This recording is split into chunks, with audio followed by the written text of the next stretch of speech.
Hi, welcome to your reading.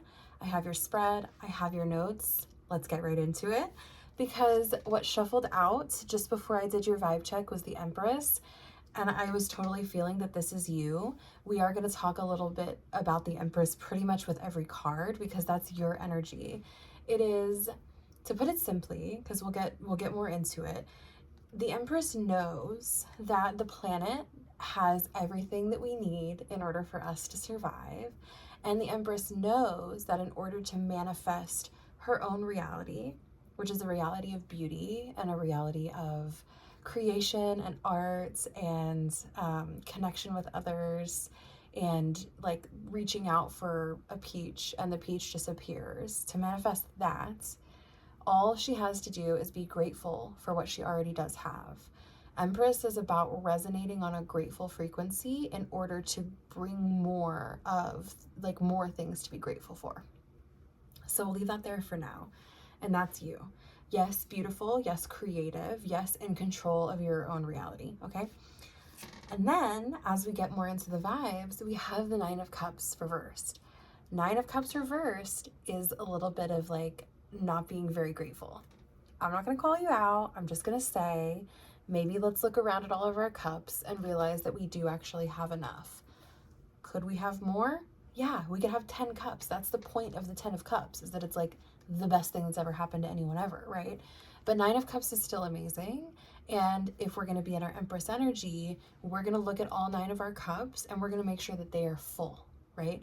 So the stuff that we already have, like if we want to manifest something great, if we want to feel really good, right? Because a lot of the Empress is feeling good in your body, right? Feeling feminine in your body, okay? I won't get too much into it, but you know what I mean? And then when we're looking at Nine of Cups reverse, we're like pouring out all of the cups that we have. When the Empress is really inviting us to like, hey, let's put wine in the cups that we have, right? Maybe just take out all your best cups and put wine in them as a spell, okay? Something like that, where you realize that you actually do have. Now, in this economy, am I ever going to tell anyone to like look at the state of things and be grateful? No. Are the tarot cards going to do that? Yes. A lot of the time, actually. And then we have the Seven of Wands. Now, this is a similar position of realizing what you have, but it's also realizing how hard you've worked. When you're in Seven of Wands, you're like, I got up here because I built myself a ladder out of wands. I had the intelligence, I had the energy, I had the idea, and I executed it.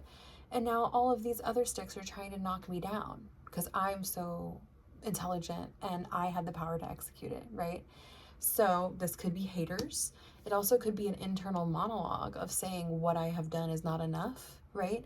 Something's going on that's making you feel like you don't deserve to be at the level that you're at, or the level that you could potentially be if you could turn towards what you've done. If you could turn towards, okay, I have these skills, I have the ability. Now let's, wands is take action. Like, let's acknowledge how far I've come so that I can be on a solid foundation.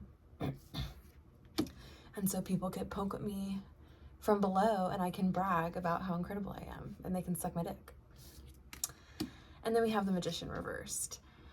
And this is why the Empress is such a valuable card to shuffle out when we have the Magician reversed, because I really see the Magician as the masculine manifester, okay?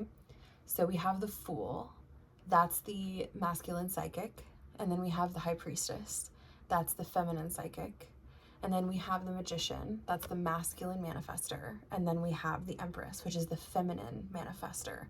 And those cards at the beginning of the major arcana are telling us about our inner ability to go between the masculine and the feminine energies, to channel the masculine and feminine energies that are happening in the universe and in nature all the time, right? We as souls exist between those two polarities, and so does everything else around us. So once we can zoom in on that in our practice and in our lives, then we can like slurp up all of the juice that creates, right? Like from your little magician's table.